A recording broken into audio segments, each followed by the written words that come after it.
Oke, kita masuk ke episode ketiga dari modul konten dari nol. Gue namain episode ini TikTok Hacking ala Leo Giovanni. Kenapa gue menaruh nama gue sendiri di episode ini?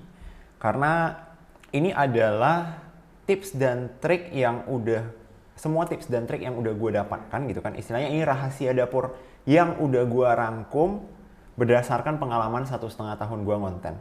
Dan di dalam episode ini juga lah semua trik yang gue gunakan untuk membangun akun kedua gue dan akun ketiga gue bisa mendapatkan 100.000 followers dalam waktu kurang dari 1 bulan.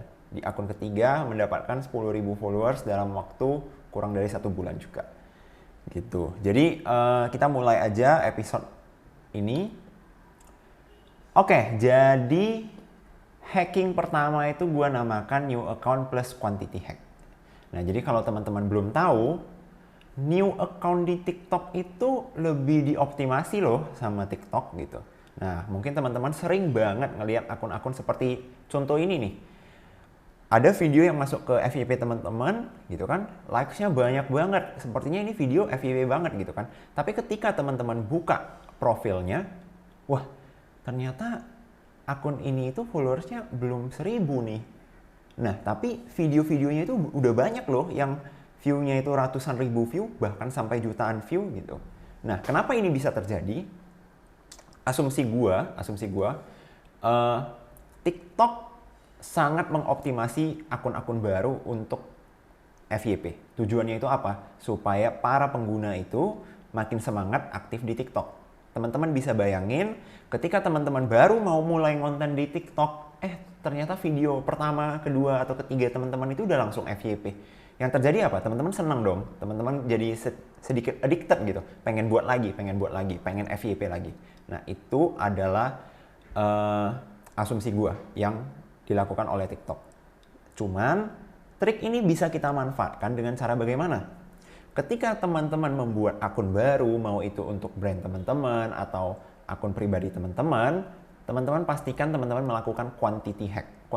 Quantity hack ini maksudnya posting video serutin mungkin gitu kan, minimal sehari 1 gitu. Dan serandom mungkin nggak masalah, yang penting post dulu. Yang penting up dulu, yang penting ada video dulu. Gitu. Tapi diusahakan konten tersebut juga harus relate dengan akun teman-teman ini mau dibawa kemana sih nantinya. Nah, gitu. Jadi misalnya teman-teman udah kebayang nih, udah buat akun baru, tujuannya itu mau bahas skincare. Di awal-awal di masa-masa awal akun teman-teman, itu teman-teman pastikan teman-teman posting banyak video. Utamakan posting short video. Kenapa short video? Karena kalau membuat short video itu kan lebih mudah gitu. Kalau misalnya buat short video mungkin sehari bisa lah buat 3-4 video, tapi kalau long video mungkin agak memakan waktu untuk editnya, untuk take-nya, dan lain-lain. Jadi teman-teman bisa menggunakan trik pertama yang namanya new account plus quantity hack ini. Dan trik ini sering banget gue pakai ketika gue buat akun-akun baru. Nah, jadi kalau teman-teman lihat, akun-akun gue itu selalu rutin posting. Apalagi kalau itu akun baru. Itu gue optimasi. Kalau bisa gue langsung reply menggunakan fitur reply komen tadi, kita reply menggunakan video lagi, itu selalu gue lakukan. Kenapa? Karena gue mau memastikan video gue ini teroptimasi di saat akun gue ini memang lagi dioptimasi banget sama TikTok karena new account gitu. Terus kita bakal masuk ke hacking yang kedua. Hacking yang kedua itu gue namain FYP plus live stream synergy. Oke, jadi ini adalah sebuah teori gitu kan. Sebuah teori yang gue dapatkan melalui pengalaman 1,5 tahun konten. Dan mungkin teman-teman kalau nyari info ini dimanapun itu nggak bisa ditemukan. Kenapa? Karena untuk mendapatkan teori ini ya orangnya itu harus beneran konten dan harus beneran memperhatikan perkembangan konten dia gitu. Nah, satu hal yang gue sadari, tiap kali ada video gue yang FYP dan gue nge-live, gue merasa live gue itu selalu sedikit lebih ramai ataupun jauh lebih ramai dibanding ketika gue nge-live tanpa ada video yang lagi FYP. Nah, teman-teman perlu perhatikan yang gue sebut itu adalah video yang lagi FYP, bukan video yang sudah selesai FYP-nya. Nah, teori gue itu kenapa nge-live ketika ada video FYP itu penontonnya bisa banyak. Nah, teori gue gini, ketika teman-teman nontonin video yang masuk ke FYP, dan kebetulan si konten kreator ini lagi live, itu bagian profilnya itu kan bakal ada ini kan, bakal ada kayak glowing gitu, bakal glowing, menunjukkan kalau oh si orang ini lagi live loh. Ketika teman-teman klik profilnya, itu teman-teman nggak bakal masuk ke profil, teman-teman bakal masuk ke live dulu. Nah, itu adalah teori gue kenapa ketika ada video yang FYP, traffic itu bisa masuk ke live. Karena ketika video kalian lagi dioptimasi, lagi banyak yang nonton, pasti ada sepersekian persen mungkin yang memilih untuk klik profil kalian dan mereka bakal dilarikan ke live. Gitu. Jadi itu teori gue. Nah, kenapa gue namakan sinergi? Karena menurut gue kerjasamanya ini tidak berjalan satu arah doang, tapi dua arah. Nah, teman-teman bisa lihat contoh video ini. Ini ketika gue testing, sebelum gue live, videonya itu 81.000 view. Oke, 81.000 view. Ketika gue udah mulai nge-live, nah ini live-nya, ketika gue mulai nge-live, gue live sekitar 1 jam. Dalam 1 jam, view-nya itu langsung naik ke 100.000. Dan ini ada percepatan yang gue rasakan. Ada percepatan kenaikan view yang gue rasakan. Jadi asumsi gue itu adalah ketika kita nge-live, video kita itu juga bakal makin dioptimasi sama TikTok. Nah, jadi saran gue apa nih buat teman-teman yang mau menggunakan hack FYP plus live stream sinergi ini? Ketika ada FYP, ketika ada video FYP, pastikan teman-teman langsung nge-live. Ketika teman-teman live, teman-teman juga harus tahu kalau itu bakal membantu video-video kalian itu dioptimasi lagi sama TikTok. Makanya penting banget kita itu mengkombinasikan video dan juga live gitu. Oke? Terus kita lanjut ke hacking yang ketiga, itu namanya video call to action. Video call to action itu sering banget gue gunakan di akun manapun. Di ketiga akun gue gunakan trik ini.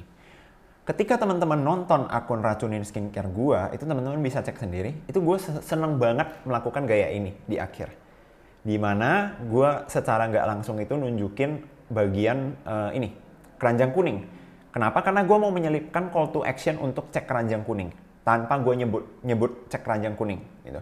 Jadi gue gini, supaya orang-orang itu kayak terpanggil untuk cek dulu keranjang kuningnya. Menurut gue itu bisa sangat membantu tingkat konversi dari video TikTok gue. Oke, terus gue juga sering melakukan gaya ini, di mana gue nunjuk ke bagian komen. Nah, makanya teman-teman kalau lihat di video ini, ketika gue mau ending videonya, itu gue sering nunjuk bagian komen untuk mengundang komentar-komentar dari penonton. Gitu. Jadi untuk video call to action ini bisa menggunakan beberapa cara. Bisa melalui ucapan di mana kita bisa bilang, oke, langsung cek keranjang kuning ya guys, atau jangan lupa follow akun ini, jangan lupa share konten ini melalui ucapan. Juga bisa menggunakan teks. Contohnya itu di bagian sini, di mana gue langsung terang-terangan nih nulis cek keranjang kuning. Gitu. Bisa juga melalui gerakan seperti yang gue lakukan di sini, gue tunjuk bagian keranjang kuning, atau di bagian sini di mana gue nunjuk bagian komen untuk mengundang action dari si penonton. Teman-teman harus ingat kalau follow, like, comment, share, watch time, rewatch, itu semua masuk ke data yang digunakan TikTok untuk menentukan evaluasi performa konten kalian. Jadi semakin banyak komen, semakin banyak like, semakin banyak interaksi di konten teman-teman, itu bakal meningkatkan kemungkinan video teman-teman untuk FYP. Oke? Terus kita lanjut ke SEO TikTok Basic. Nah, gua lumayan bangga bisa merangkum topik ini. Kenapa? Karena menurut gue ini adalah fitur yang belum banyak dibahas di luar. Gue yakin suatu hari orang bakal buat kelas terpisah, berbayar mahal hanya untuk bahas topik ini. Tapi di sini gue include ke kelas modul konten dari nol. Jadi SEO TikTok Basic ini, jadi buat teman-teman yang belum tahu SEO itu Search Engine Optimization. Nah, teman-teman sadar nggak? TikTok itu terus berevolusi. Dari short video platform, pelan-pelan menjadi marketplace gitu kan. Pelan-pelan dia juga mau menjadi search engine. Nah, gue mau nanya nih, teman-teman di sini, seberapa sering nih sekarang nyari rekomendasi makanan itu bukan di Google, tapi di TikTok. Nah, itulah yang menciptakan ini pentingnya SEO dari TikTok gitu. Jadi tujuan kita mempelajarin ini adalah agar video kita itu ketika orang-orang nge-search bisa muncul di pencarian teratas. Oke, bisa muncul di pencarian teratas. Contohnya gimana? Teman-teman boleh cek untuk keyword NFT Indonesia. Itu kemungkinan besar video gua lah yang bakal muncul di paling atas. Oke? Atau hashtag NFT. Kemungkinan besar juga video gua yang bakal muncul paling atas. Gitu. Itu bisa terjadi karena berarti video gua itu istilahnya mendapatkan poin yang tinggi untuk SEO dari TikTok ini. SEO-nya itu bisa kita manfaatkan itu dari mana? Gitu. Ada beberapa cara untuk kita meningkatkan chance video kita itu masuk ke pencarian teratas, rekomendasi pencarian teratas. Bisa dari in video text. In video text itu yang seperti ini, guys. Ya, in video text itu seperti ini. Nah, di video ini, gue udah kebayang nih.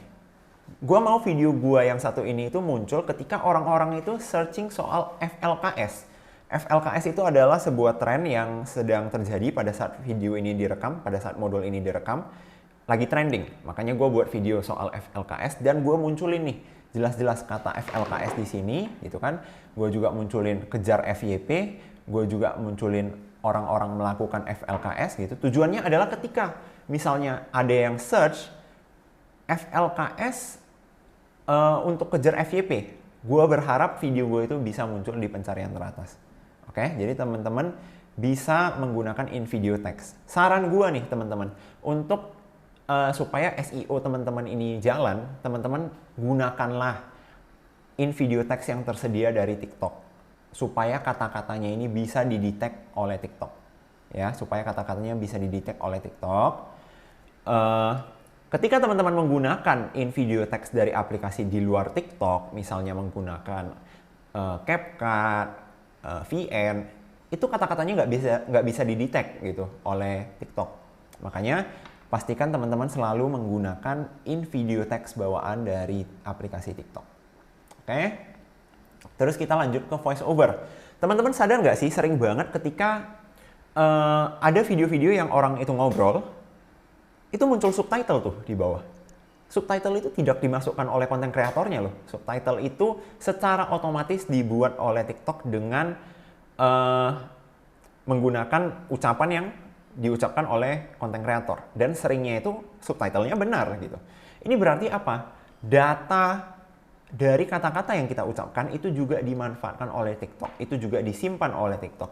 Makanya ketika kita voice over, pastikan kata-kata yang kita ucapkan itu relevan. Dan kita juga ada mengucapkan kata-kata kunci yang bakal jadi keyword pencarian orang. Contoh, misalnya nih di video ini kalau gue mau menjelaskan tentang FLKS, gue bakal banyak menyebutkan FLKS. Gue bakal banyak menyebutkan efek FLKS.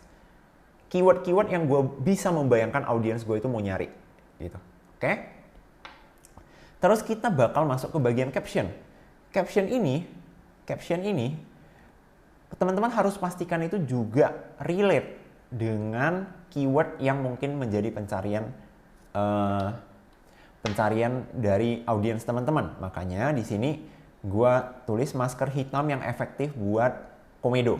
Gitu. Jadi ketika orang-orang nge-search masker untuk komedo, masker hitam untuk komedo, masker efektif untuk komedo, gitu. Keyword-keyword tersebut dengan orang-orang mencari keyword-keyword tersebut, gue berharap video gue itu muncul di pencarian teratas. Dan yang terakhir itu hashtag. Nah, hashtag ini juga bisa membantu ke poin SEO, ya, poin SEO. Jadi ketika orang-orang nyari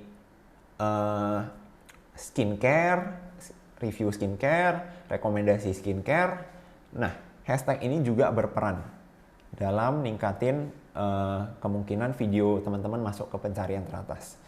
Oke, mungkin SEO ini sedikit terdengar tidak penting dan ribet, tapi teman-teman harus ketahui ketika video kita itu bisa masuk ke pencarian teratas dari kata-kata kunci yang trending, wah itu impact-nya beneran keren banget teman-teman. Beneran gila banget. Karena teman-teman bisa bayangkan berapa banyak orang yang mencari keyword itu dalam sehari.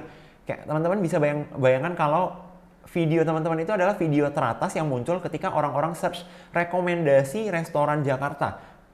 Dan restoran teman-teman itu di pencarian teratas. Wah itu istilahnya traffic gratis loh buat teman-teman.